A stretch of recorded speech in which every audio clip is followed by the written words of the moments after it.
Wearing Kiss again for my dead homie Ace. See a lot of tributes and stuff for him. He was a cool guy, or he seemed like a cool guy. He's kind of fucked up though. I only got to meet him, did I only meet him once? In the early 90s? Yeah, I think I only met him once in the early 90s. And he wasn't looking good. He was very heavy at the time. And one of my friends I was with was like, dude, he looks like Roseanne Barr. He did. He wasn't looking good. But he got in shape and got stuff together. People always like Ace, you know, he's always everybody's favorite Kiss member. And I understand why people feel the way they do about the Gene and Paul thing. Like, you know, there are certain types of guys, very career driven, very serious about what they're doing. And Ace is more like the lackadaisical kind of rock guy. But I can see both sides, because if you've ever been in a band, even like a little small bands like little small bands like I've been in, you're dealing with personalities, and it gets tricky sometimes. I've worked with people that are like the Ace type, like they're committed to it, but you kind of got to push them along, you know. So I could see that Ace would drive those guys crazy. You know, they'd have a show to do, and it'd be like an hour before they go on at like a football stadium or something. And Ace wouldn't come out of his house. You know, they'd have a limo there waiting for him. The driver trying to coax him out. They'd have to get poor Tommy Thayer to get made up to be Ace in case he didn't show up. Like, when I understand, like, Frehley's thing, his like lackadaisical rock kind of, he's in the Keith Richards, Johnny Thunder school of like rock and roll, you know. So I understand his whole thing, but yeah, when you got like all that money on the line, when you're getting paid that well, you know, you kind of have to have a little bit more responsibility. But whatever, you can't, you know, Ace is Ace. He had a dog named Seamus. And so did I. I had a dog named Seamus. He was awesome. And he low-key blames Paul for the dog's death. And, you know, whatever. He doesn't say that, but I inferred that from the way he talks about it. Paul used to be afraid of the dog, or the dog would freak out when it would see Paul, because dogs sense evil. That's why they're always barking at the types of people they bark at. It's funny, too, because it's like every time, you know, I'll see it here all the time. Like, I see a dog walking with the person, and they'll see a certain type of people, and they'll start growling, like they know. They know. So he used to growl at Paul all the time. And so Ace put him in the backyard, I guess, or a fenced-in area, and he got out of the fence or something, and I think he either hurt himself getting out, or he died. How did he die? As a consequence of Ace having to keep him away from Paul, he ended up dying. I forget exactly how. But, yeah, Ace was touring all the time. He stuck with it. He was like everybody's favorite Kiss member, because he always seemed to be the coolest. His solo album was definitely the best one. I thought Paul's was pretty good, too. And I don't think Peter's was bad. Like, it wasn't, you know, badly made or produced. I think Vinnie Poncia did a good job on that.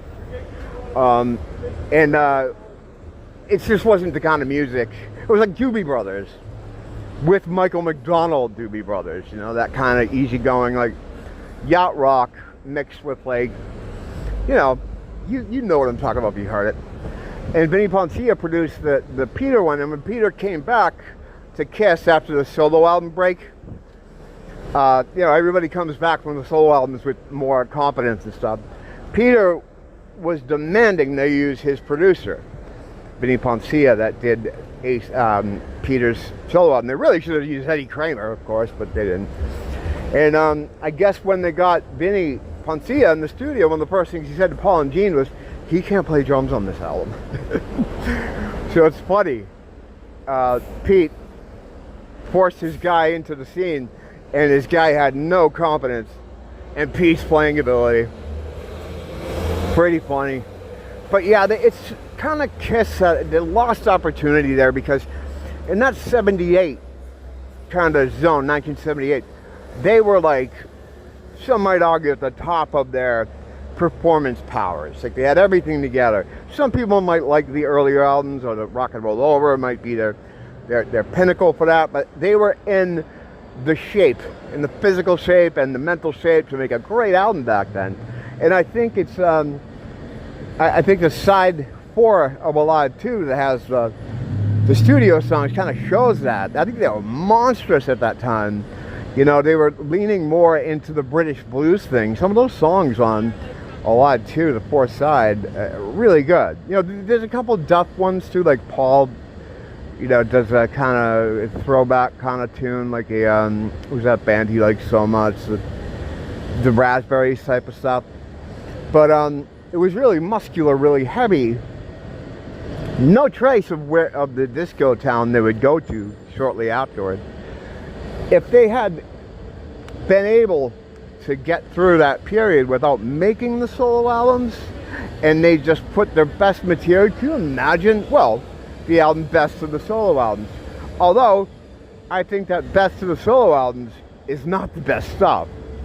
And it's, you know, sequenced all weird. But imagine them taking the best songs from that, like maybe 5 from Paul, 5 from Ace, and then 1 each from Gene and Peter. You know, what would you have from Peter? You have, you'd have to go with one of the slow ones. Don't you let me down, don't you let me down. I can't imagine, like, Simmons with the fucking boots on singing backup on that. Don't you leave me lonely. It's just ridiculous. But yeah, it would, you know, a couple of songs from those albums. Gene, you'd go with, like, Radioactive. Maybe See You in Your Dreams. There's not, I mean, it's tougher to choose from them. With the Ace and Paul albums, I mean, you could probably almost use any song on those two. Those two are great albums. The only thing that I think edges Ace out a bit is that it's Ace on every track. It's kind of a rare thing. I mean, at that point, before the solo album, I think he only had 1, 2, maybe 2 lead vocals recorded. He had Rocket Ride, which was on Alive 2, and then, of course, Shock Me. I mean, he wrote songs before that, but, you know, he didn't have the confidence to sing. And it's just ripped it out. One of the greatest openers ever for any Kiss period era.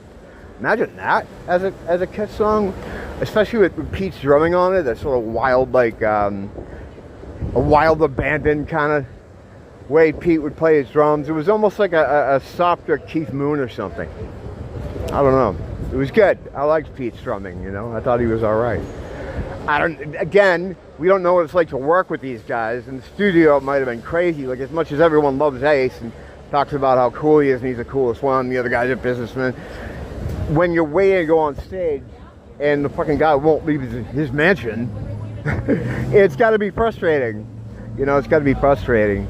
It was kind of weird to watch. Like, that reunion era in the 90s, I was so psyched. And that Psycho Circus, between that Psycho Circus and the Phantom Menace, that 1-2 punch almost fucking killed me. It almost killed me, because I'm like, oh, this is great. Like, you know, this Star Wars and Kiss coming back, classic form.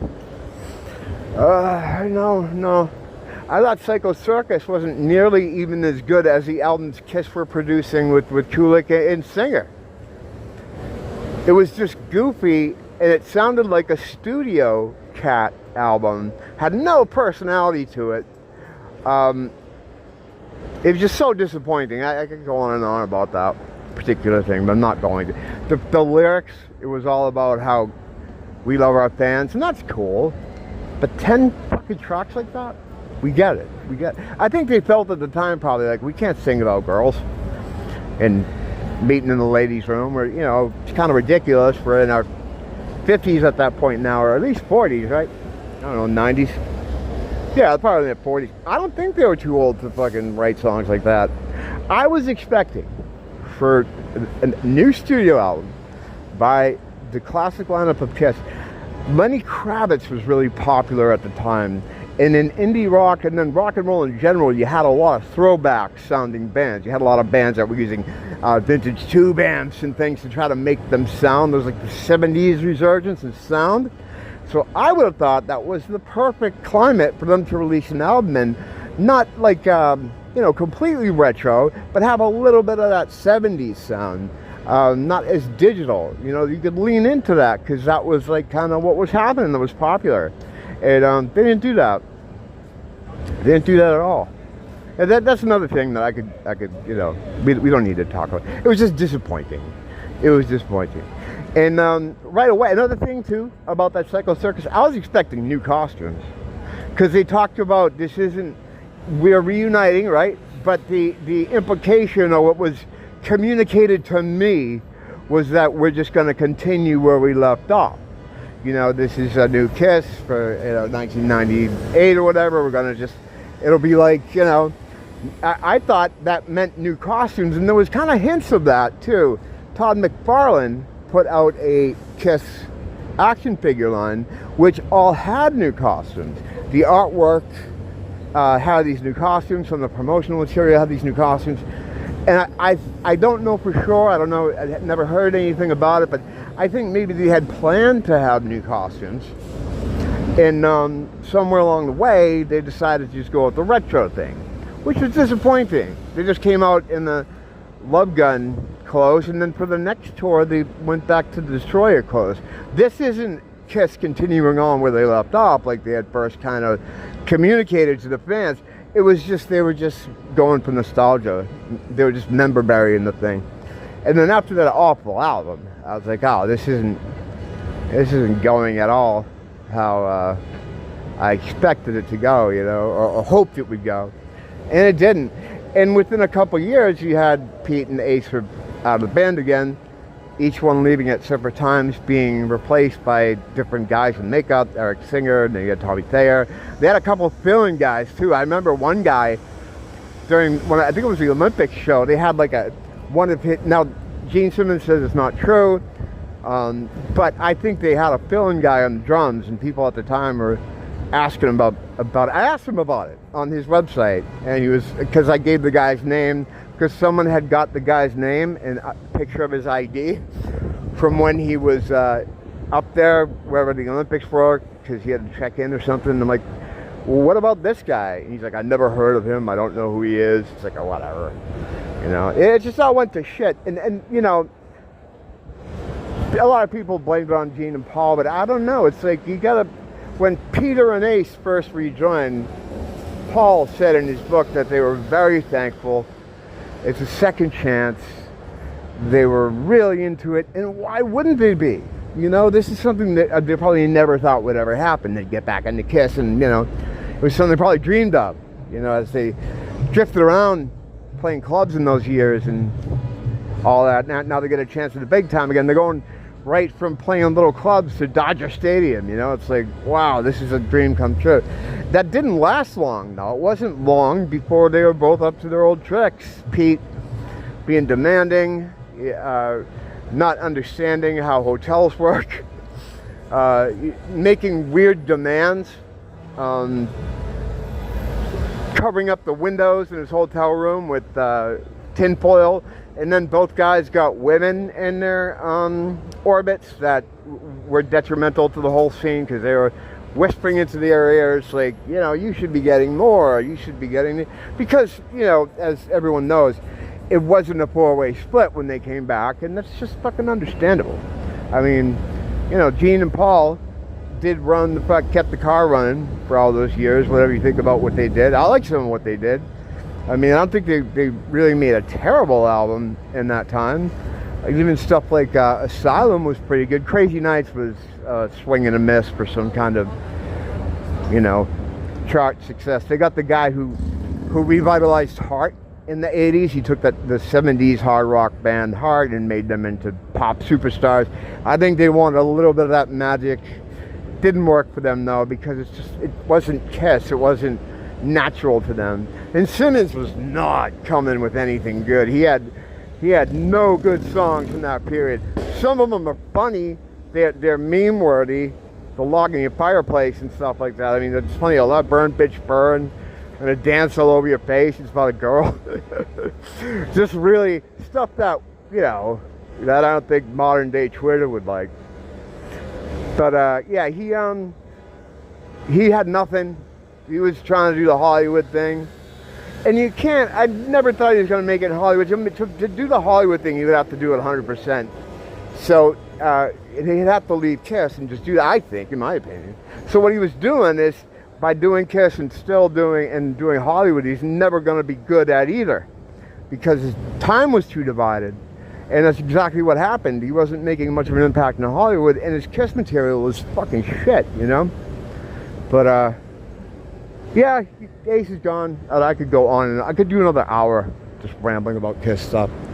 But, I'm on a mission to go to Target, pick up some stuff, and head back home. But yeah, Ace really gone, but he will be missed.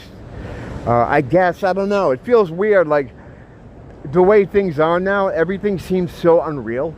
Like this world we live in now, where it's just like, if this had happened like 10 years ago, it would have been, oh man, it's a bummer, Ace is gone, I would have thought about it more, and you know, it would have been a bigger deal. These days, when every piece of news is fucking bonkers, it's like, you know, it's hard to really absorb it the same way. You know, it's almost like, well, it's not really happening. He's not really dead, you know.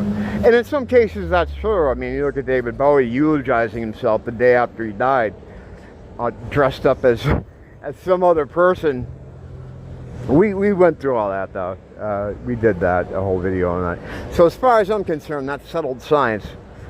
But until I see Ace Frehley show up as his long-lost sister, thanks for dropping in. Don't blame the teacher, blame the school.